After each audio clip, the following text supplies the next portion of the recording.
Hi అండి, నమస్కారం. విషయం చిన్నదే గానీ, ఇక్కడ నేర్చుకునే పాఠం చాలా చాలా గొప్పదండి. మీకు కూడా ముందు సిల్లీగా అనిపిస్తది. కాస్త లోపలికి వెళ్ళి, నేను చెప్పిన దాని మీద ఒక్కసారి దృష్టి పెట్టి, ఒకే 2 నిమిషాలు దృష్టి పెట్టండి. పోనీ అవసరం లేదు, ఒక్క నిమిషం దృష్టి పెట్టండి. ఈ సోషల్ మీడియాలోనే బతుకుతున్నాం, సోషల్ మీడియాలోనే ఉంటున్నాం, చుట్టుపక్కల వాళ్ళతో ఇంటరాక్షన్ పోయింది, కాంటాక్టు, కమ్యూనికేషన్ చాలా వరకు తగ్గిపోయింది. కానీ సోషల్ మీడియాలో ముక్కు మొహం తెలియని వాళ్ళతో ఇంటరాక్ట్ అయిపోయి, ఫీల్ అయిపోయి, ఎమోషనల్‌గా బాండింగ్ ఏర్పాటు చేసుకొని, వాళ్ళనే తిట్టేసి, వాళ్ళనే ఆరాధించేస్తున్నాం. ఏది ఇంక్లూడింగ్ నాలాంటి వాళ్ళు కూడా. అంటే పెద్ద పెద్ద సినిమా హీరోలు వగైరా అంటే పర్వాలేదు. నన్ను కూడా ఫాలో అవుతున్న వాళ్ళు చాలామంది ఉన్నారు. సరే, విషయానికి వచ్చేస్తానండి. నిన్న నేను ఒక వీడియో చేశాను. ఏది గ్లిసెమిక్ ఇండెక్స్ మీద ఒక వీడియో చేశాను. వీడియో ఇక్కడే ఇలాగే కార్‌లో కూర్చొని మాట్లాడుతున్నాను. ఆ వీడియోలో అన్ని ఇంపార్టెంట్ పాయింట్స్ చెప్పానంటే, ఈరోజు మనం అనారోగ్యంగా ఉండటానికి, ఎక్కువ మంది ఉండటానికి ఈ గ్లూకోజ్ కారణమవుతోంది. ఫుడ్‌లో ఈ గ్లిసెమిక్ ఇండెక్స్‌ని జాగ్రత్తగా చూసుకుంటే చాలా వరకు ఆరోగ్యంగా ఉండొచ్చు, ఫిట్‌గా ఉండొచ్చు, పొట్ట బావుంటుంది, మైండ్ బావుంటుందని చెప్తూ, నేనేం తింటున్నాను అంటే ఉదయాన్నే లేచిన దగ్గర నుంచి నేనేం తింటున్నాను ఇవన్నీ ఇంకొక వీడియో చేశాను. ఇందులో కూడా కొన్ని మెన్షన్ చేశానండి. అంటే యూట్యూబ్‌లో ఈ మధ్య నేను వీడియోస్ చేస్తూనే ఉన్నాను. అందరికీ ఉపయోగపడతాయని, అంతకు మించి వేరే స్వార్థం ఏమీ లేదండి. లైఫ్ స్టైల్ పాడైపోతోంది. చూస్తూ చూస్తూ ఎంత దారుణంగా అయిపోతున్న లైఫ్ స్టైల్‌ని కాస్తో కూస్తో మనం బాగు చేసుకోవచ్చు అనిపించిందండి. సో, స్వయంగా నా ఎక్స్‌పీరియన్సెస్ అన్నీ మీకు షేర్ చేస్తున్నాను. ఇక్కడ నేను చెప్పిన విషయాలన్నీ అంటే జాగ్రత్తగా వినండి. మనలో ఎన్ని కేటగిరీ ఆఫ్ పీపుల్ ఉంటారు అనేది. నేను చెప్పిన విషయాలు జనరల్‌గా వినేవాళ్ళు 5-10% ఉంటారు. అందులో అంటే బాగా శ్రద్ధగా వినేవాళ్ళు. అందులో ఫాలో అయ్యేవాళ్ళు నాకు తెలిసి 1% ఉంటారు. అన్ని చోట్ల ఉండేదే, నేను తప్పేం ఎంచట్లేదు ఇక్కడ. క్లాస్ రూమ్‌లో కూడా జాగ్రత్తగా వినండి. క్లాస్ రూమ్‌లో కూడా టాపర్స్‌గా ఒకళ్ళు, ఇద్దరు, ముగ్గురే ఉంటున్నారు. మిగిలిన వాళ్ళంతా ఉండట్లేదు అంటే కారణం ఏంటంటే, టీచర్ గారి మీద కొంతమందికి అభిమానం ఉంటుందండి. కొంతమందికి దైవభక్తిలా ఉంటుంది భక్తి. ఏం చెప్పినా కరెక్టే అని చెప్పి దాన్ని చక్కగా బుర్రలోకి ఎక్కించుకుంటారంటే అలాంటి టీచర్లు ఉన్నారా అనొచ్చు. ఉండకపోవచ్చు. కానీ వాళ్ళు చెప్పే సబ్జెక్ట్ ఇంపార్టెంట్ కదా! మరి పిల్లలు అంటే నేను మా పిల్లలకైతే ఇదే చెప్తాను. నాన్న, క్లాస్ రూమ్‌లో టీచర్ చెప్తున్నప్పుడు ఒక భగవంతుడు నీకు చెప్తున్నట్టు చూడు. భగవంతుడినే చూసుకో టీచర్‌లో అని చెప్తాను. ఎందుకు గురుదేవో భవ అన్నది అందుకోసమేనండి. ఆయనకేదో గురు పూజోత్సవం రోజు కాళ్ళు మొక్కి పళ్ళు పాలు ఇమ్మని కాదండి అని చెప్తానండి నేనైతే. అంటే కొంతమందికి బై బర్త్ చాలా తక్కువ మందికొస్తుంది. చెప్పడం ద్వారా తెలుస్తదండి. సో, ఫోకస్ అనేది ఆ టీచర్ మీద వస్తుంది. వచ్చి చక్కగా వాళ్ళు చెప్తున్న సబ్జెక్ట్‌ని మనస్ఫూర్తిగా తీసుకొని చూడండి, కావాలంటే చెక్ చేసుకోండి పిల్లల ఆలోచన విధానం కూడా. వాళ్ళు బెస్ట్ ఉంటారండి. అంటే ఏం చెప్పినా ఆయన కరెక్టే. కొంతమంది, ఎక్కువ మంది, మెజారిటీ చెప్తున్నాను, డౌట్‌ఫుల్‌గా ఉంటారండి. అంటే ఇది నిజమా? కాదా? ఈయన ఇలాగే చెప్తాడులే అంటే డౌట్‌ఫుల్‌గా మీన్స్ జాగ్రత్తగా వినండి. ఆయన చెప్పే సబ్జెక్ట్ కంటే కూడా ఆయన హావభావాలు, ఆయన వేసుకున్న డ్రెస్సు, ఆయన ముక్కు, మూతి, ఆయన జుట్టుకి రంగేసుకున్నాడా, ఏ ప్యాంట్ వేసుకున్నాడు, ఏ కలర్ షర్ట్ వేసుకున్నాడు, దీని మీద ఉంటుంది మెజారిటీ పీపుల్. దీనికిను ఇప్పుడు నేను ఇందాకడ మాట్లాడిన దానికి ఏంటి సంబంధం అంటారేమో, అక్కడికే వస్తున్నా. ముందు ఇది వినేయండి.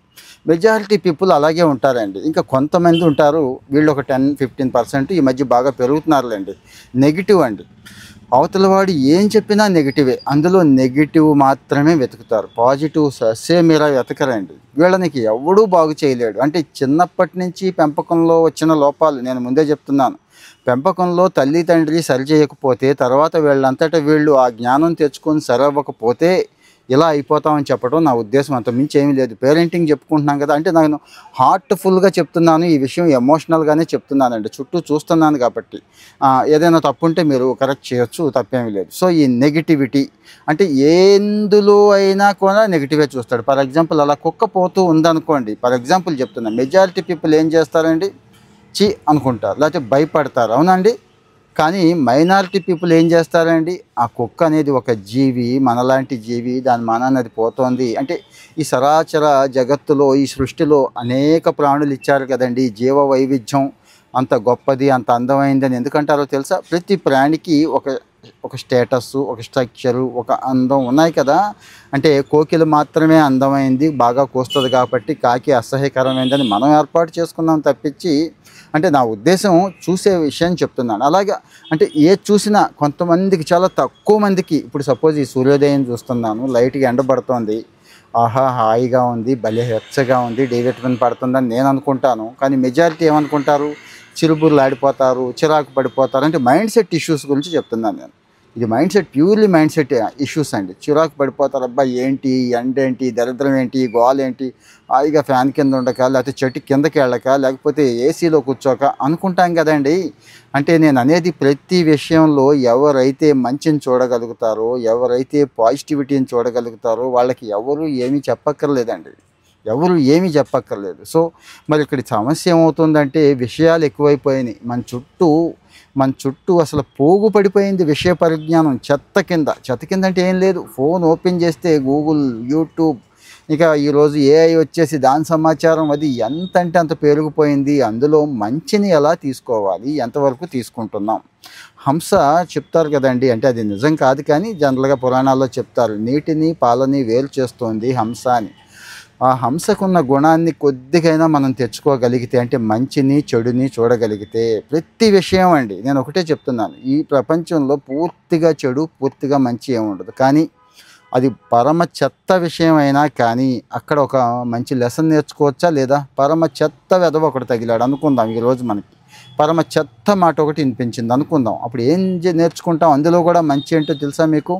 ఆ చెత్త వెధవలాగా మనం ఉండకూడదు. ఆ చెత్త వెధవకున్న లక్షణాలు ఏవైతే అతను అక్కడ చూపించాడో అవి ఉండకూడదనే కదండి. అలాగే చెత్త మాటలు మన చెవిని పడతాయి, మన మనసంతా బాధ పెట్టేస్తాయి. అక్కడేం నేర్చుకోవచ్చు? అలాంటి మాటలు మన నోటంట రాకూడదనే విషయం కూడా నేర్చుకోవచ్చు కదండి. అంటే ఎన్నో సినిమాలు, సీరియల్స్, ఓటీటీలు వగైరా చాలా చూసేస్తున్నాం. నేనైతే నాకు చిన్నప్పటి నుంచి భగవంతుడు మరి ఇచ్చాడో లేకపోతే ఎవరైనా చెప్పింది బుర్రలో ఉండిపోయిందో తెలియదు కానీ, ఏ సినిమా ఒక సపోజ్ నేను ఒక మూవీ చూస్తానండి. మూవీ చూశాక అందులో అయిపోయిన తర్వాత 4, 5 పాయింట్స్ రాసుకుంటానండి. అందులో వరస్ట్ పాయింట్స్ ఏంటి, బెస్ట్ పాయింట్స్ ఏంటి అని రాసుకుంటానండి. బెస్ట్ పాయింట్స్ అంటే మనం తీసుకోదగ్గవి, ఆహా అంటే మన దగ్గర లేనివి, మనం ఇన్నాళ్ళు ఆలోచించనివి, అంటే మనం ఇన్నాళ్ళు దృష్టి పెట్టనివి, ఓహో ఇవి ఉన్నాయా అనిపిస్తుంది. నిజమే చెప్తున్నాను నేను. అలాగేనండి, అంతే అందరం యావరేజ్ పీపుల్మే. ఈరోజు నేను ఓ పెద్ద స్థాయిలో ఉన్నాను, ఒక అధికారిగా ఉన్నాను, ఈ రాష్ట్రంలో చాలామంది సమస్యలు పరిష్కరించగలిగే స్థానంలో ఉన్నానంటే ఆలోచన తప్పించి నా తెలివితేటలు, నా జ్ఞానం, నా కష్టం, నా హార్డ్ వర్క్ అనుకుంటాం కానీ కాదంటాను నేను.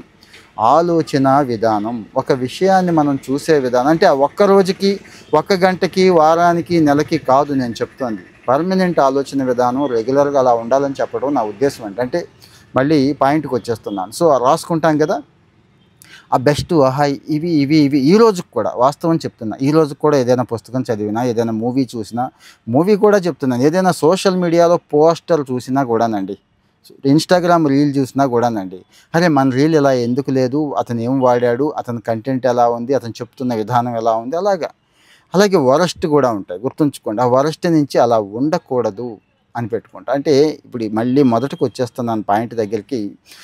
నిన్న అసలు సమస్య ఎక్కడొచ్చింది మనకి మాట్లాడుకుంటుంది, నిన్నటి కదండి. నిన్న చేసిన వీడియోలో షర్ట్ తిరగేసి వేసుకున్నా. అంటే ఇది పాపం శాపం అని అంటలో జస్ట్ ఎగ్జాంపుల్ చెప్తున్నా, వాళ్ళ తప్పు పట్టట్లేదు, ముందే చెప్తున్నాను. చాలామంది జనరల్గా అసలు ఏదో చూసాములే చూడలేదులే అన్నీ ఏదో పులిహారలే అన్నట్టుగా వదిలేసేవాళ్ళు చాలామంది ఉంటారని చెప్పాను. 10% కాస్త వినేవాళ్ళు ఉంటారని చెప్పాను. 1% ఓకే చెప్పాను కదా. కానీ మిగిలిన పర్సెంట్ ఉన్నారు చూడండి, నాన్ ఫోకల్ ఏరియాస్ చెప్తున్నానండి. అనవసరమైన చోట ఫోకస్ పెట్టి దాన్ని మాత్రమే ఐడెంటిఫై చేసి దాన్ని మాత్రమే పట్టించుకునే వాళ్ళు గురించి చెప్తున్నాను. షర్ట్ తిరగేసేసుకున్నారండి, మీరు తిరగేసేసుకున్నారండి అంటే నాకు అనిపించిందండి, అరే ఎంత విషయం చెప్పాను నేను, ఎన్ని మంచి విషయాలు చెప్పాను, ఎగ్జాంపుల్స్ చెప్పాను, నేను ఏం తింటున్నానో చెప్పాను, ఏం తాగుతున్నానో చెప్పాను, వీళ్ళేంటి తిరగేసేసుకున్నారు అని. సరే ఇది చిన్న విషయం. ఇంకాస్త వెనక్కి నేను రెగ్యులర్గా మీకు తెలుసు వీడియోస్ చేస్తున్నాను కదండి. ఇక్కడ నెగిటివ్ అండి, ముందే గుర్తుంచుకోండి. అసలు నీకేం తెలుసు అనేవాళ్ళు కొంతమంది. సరే నాకేం తెలియదు అనుకుందాం, చెప్పే విషయం నిజమో కాదో నువ్వు సెర్చ్ చేసుకోవచ్చుగా, నువ్వు గూగుల్లో చూసుకోవచ్చు కదా, నువ్వు యూట్యూబ్లో చూసుకోవచ్చు కదా. నేను అప్పటికీ కోట్ చేస్తున్నా కదా, ఏ రిపోర్ట్ ఏం చెప్తోంది అనేది. ఫేమస్ రిపోర్ట్స్ మాత్రమే నేను కోట్ చేస్తాను, స్టడీ చేసి చెప్తున్నాను, మీ అందరికీ అర్థం అవ్వాలని. నీకు నమ్మకం లేకపోతే చదువుకోవచ్చు కదా, ఆ ఓపిక లేదు, ఆ తీరిక లేదు.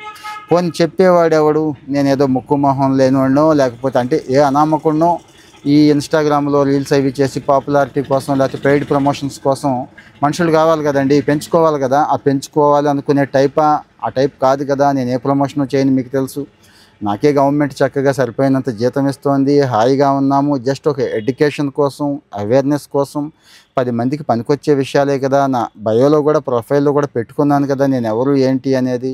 సో, విషయానికి వచ్చేస్తున్నాను మళ్ళీ. ఆ రోజు చిన్నప్పుడు టీచర్ గారు చెప్పిన, గుర్తుంచుకోండి, ఆ బ్యాక్ బెంచ్, మిడిల్ బెంచ్ అని అంటలేదు. టీచర్ గారు చెప్పిన విషయం మీద ఎప్పుడైతే మనం ఫోకస్ పెట్టకుండా వేరే వేరే ఫోకస్‌లు పెట్టుకొని ఆయన చెప్పే విషయం మంచిదని అనుకోలేదో, ఈరోజు ఎవరు ఏం చెప్పినా గానీ వినని పరిస్థితికి వచ్చేసామండి. నెగెటివ్, సరే వినకపోతే వినకపోయాం, మనంతట మనం ఆలోచించుకుంటున్నామా? ప్రతి విషయంలో ఇవన్నిటా అప్లై అవుతాయి. నేను మళ్ళీ చెప్తున్నా, ఉదయం లేచి మీరు తాగే నీరు దగ్గర నుంచి, రోజంతా తీసుకునే ఆహారం దగ్గర నుంచి, చేస్తున్న పని దగ్గర నుంచి, మీరు ఎవరెవరితో ఉంటున్నారో వాళ్ళతో ఉంటున్నటువంటి సంబంధాలు, ఐ మీన్ నెట్వర్కింగ్ గురించి, సత్సంబాల గురించి, ఆఫీస్‌కి వెళ్ళిన తర్వాత మీరు చూపిస్తున్న బాడీ లాంగ్వేజ్, మీరు మాట్లాడుతున్న మాటలు, మీరు చేస్తున్న ఆలోచన, మీరు పడుతున్న కష్టం, వీటన్నిటి మీద ఈ ఆలోచన విధానం అనేది చాలా చాలా ఇంపార్టెంట్ అండి. మనం ఏంటంటే షార్ట్ కట్స్ ఉన్నటువంటి యుగంలోకి వచ్చేసాం కదా. సింపుల్‌గా, షార్ట్‌గా ఎవడైనా ఏదైనా చెప్పేస్తే బావున్ను, అలా టాబ్లెట్ లాగా అనుకుంటున్నారు కానీ అది సాధ్యం కాదండి. ఎవరికీ సాధ్యం కాదు. హ్యాబిట్ చిన్నదైనా కానీ ముందు స్టార్ట్ చేయాలి. అది కంటిన్యూ చేస్తేనే కదా. ఈరోజు ఒక్కరోజు ఉదయాన్నే లేచానని, ఒక్కరోజు వాటర్ కడుపు నిండా తాగానని, అదే పొద్దున్నే తాగానని, లేకపోతే మెడికేటెడ్ ఏదో తాగానని, ఈ ఒక్కరోజు ఏదో లైట్ ఫుడ్ తీసుకున్నానని, ఒక్కరోజు వర్కౌట్ చేస్తే అయిపోతుందా? దీన్ని అలవాటు కింద మార్చుకోవాలి కదండి. కానీ మార్చుకోవడానికి చాలామంది సిద్ధపడట్లేదు, మనం ఎవరం కూడా. లైఫ్ స్టైల్ పాడైపోయింది. అదే నా బాధ. దాని మీదే నా పోరాటం కూడా. పాడైపోయిన లైఫ్ స్టైల్ని మనం సరి చేసుకుందాం. ఎక్కడో పెద్ద పెద్ద ఉదాహరణలు పూర్వం ఋగ్వేదంలోకి కూడా వెళ్ళక్కర్లేదు. మన కళ్ళ ముందు మెడిటేరియన్ డైట్ తీసుకుంటున్న వాళ్ళు ఉన్నారు. చక్కగా 100 సంవత్సరాలు బతుకుతున్న జపనీస్ ఉన్నారు. ఇటలీలో కొన్ని ప్రాంతాలు ఉన్నాయి. అంటే మన దగ్గర లేరని కాదు. మన వేదాలు, మన నాగరికత, మన ప్రాచీనులు, మన శరకుడు, మన సుశ్రుతుడు అద్భుతాలే చెప్పాడు. కానీ అవన్నీ వంకర టింకరగా తయారైపోయి ఎవడికి నచ్చిన భాష్యాలు వాడు చెప్పేసుకొని ఈరోజు ఇదిగో ఇక్కడికి వచ్చేసాం. ఈరోజు కుర్కురేలు, బింగోలు, బిర్యానీలు, ఇవే ఫుడ్డు. ఇంకా డ్రింక్స్, సోడాలు వగైరా, రాత్రి అయితే మందు తాగడాలు, ఇది ఇంకా ఆలోచన అయితే ఇక చెప్పక్కర్లేదు. ఆ రకమైన ఫుడ్ తీసుకున్నప్పుడు మనం ఎంత అందంగా ఆలోచిస్తామో, మన ఆలోచన ఎంత టాక్సిక్గా ఉంటుంది, ఎందుకు మన రిలేషన్స్ ఎంత దరిద్రంగా ఉన్నాయి, ఎందుకు మన ఆర్థిక పరిస్థితి ఎంత అధ్వానంగా ఉంది, ఎందుకు అప్పుల్లోనే బతుకుతున్నాం, వీటన్నిటికీ కారణాలు దేనికదే ఈ ఒక్కటి వేసేసుకుంటే అనుకుంటున్నాం. ఒక మంచి అలవాటు అవుతుంది. ఒక మంచి ఆలోచన మీన్స్ ఆలోచించే విధానం ఇంపార్టెంట్ అండి. ఆలోచన అంటలేదు నేను, ఆలోచన విధానం, వే ఆఫ్ థింకింగ్. అది ఆ వే ఆఫ్ థింకింగ్ అంటే ఎటు సైడ్ ఆలోచిస్తున్నాం, ఎటువైపు వెళుతున్నాం అనేది బాగుంటుంది. చాలానాళ్ళ నుంచి ఈ విషయం చెప్పాలని మీకు అనిపించిందండి. నాకు చాలానాళ్ళ నుంచి అనిపించింది. కానీ ఇది సందర్భం వచ్చినప్పుడల్లా మీతో విషయాలు షేర్ చేసుకుంటూ ఉంటాను. అంటే నా ఎమోషన్ని బయట పెట్టడం కోసం, మీ అందరికీ షేర్ చేయడం కోసం షేర్ చేసుకుంటూ ఉంటాను. దయచేసి ఇంకో రకంగా అనుకోవద్దు. మరి ఏమాత్రం బాగుంది, కంటెంట్ బాగుంది సార్ అంటే ఏం కావాలో అడగండి దయచేసి. ఇంకెక్కడెక్కడ ఇబ్బందులు ఉన్నాయో అడగండి. నాకున్న అనుభవంతో ప్రీవియస్గా ఎన్నాళ్ళ నుంచో గవర్నమెంట్లో పనిచేస్తున్నాను, జర్నలిస్ట్గా చేస్తున్నాను, సోషల్ సైన్సెస్లో పిహెచ్డి తీసుకున్నవాడిని. అంటే మీకు ఏమీ తెలుసు అని అడుగుతున్నారు కదా, అందుకు చెప్తున్నాను ఇక్కడ మళ్ళీ గుర్తు చేయాలని. ఒక పిహెచ్డి అంటే ఒక డాక్టరేట్ చేసిన వాడిని, 25 సంవత్సరాల నుంచి రకరకాలైన డిపార్ట్మెంట్లో గట్టిగా పనిచేసిన వాడిని, ఈ రోజుకి పని చేస్తున్న వాడిని, విపరీతంగా చదివే అలవాటు ఉన్నవాడిని, కాస్త మీకు అర్థమయ్యేలాగా చెప్పగలిగే జ్ఞానం సంపాదించుకున్నవాడిని. అంతకు మించి ఇంకేమీ లేదు క్వాలిఫికేషన్. సో మరి ఈ జర్నీ కంటిన్యూ అవుతుందండి. ఇలా మాట్లాడుకుంటూనే ఉందాం, చాలా విషయాలు డిస్కస్ చేసుకుందాం. ఎందుకంటే ఇదే విషయం నేను మా ఇంట్లో వాళ్ళతో మాట్లాడతాను, పిల్లలకి చెప్తాను, ఫ్రెండ్స్కి చెప్తాను, పీర్ గ్రూప్లో డిస్కస్ చేస్తాను. ఆ డిస్కస్ చేసేది ఏదో ఆ నలుగురికి, ఆ ఒకళ్ళిద్దరికి ఎందుకు పరిమితం అయిపోవాలి అని ఒక ఫ్రెండ్ అన్నారండి. బెస్ట్ ఫ్రెండ్ ఒక ఆయన అన్నాడు, ఒరే నువ్వు మాట్లాడే పద్ధతి, నువ్వు ఆలోచించే పద్ధతి, నువ్వు డిస్కస్ చేస్తున్న పద్ధతి బాగుంది. ఈవెన్ ఆఫీస్లో కూడా నువ్వు చెప్పే విధానం నేను చూశాను మీ కింద స్టాఫ్కి. సో దయచేసి అదేదో బయటకు వచ్చి చెప్పు, పర్వాలేదు, ఇంకొద్ది మందికి ఉపయోగపడుతుంది కదా అన్నప్పుడు నాకు ఈ ఆలోచన వచ్చి సోషల్ మీడియా స్టార్ట్ చేశాను తప్పించి ఇక్కడ ఏదో పోగేసేద్దామనో లేకపోతే ఇంకోటి ఇలాంటి ఆలోచనలు ఏమీ లేవు. సో దయచేసి మరి బాగుంది అనుకుంటే ఒక లైక్ ఇవ్వండి, బాలేదు అనుకుంటే, బాలేదు మీన్స్ ఇంకా ఏదైనా డౌట్స్ ఉంటే ఒక కామెంట్ ఇవ్వండి. రెండిట్లో ఏదో ఒకటి మాత్రం దయచేసి ఇవ్వండి సార్. ఏది ఇవ్వను అని మాత్రం అనొద్దు దయచేసి. సో మరి ఎవరికి ఉపయోగపడుతుంది అనుకుంటున్నారో వాళ్ళకి షేర్ చేయండి. Thank you.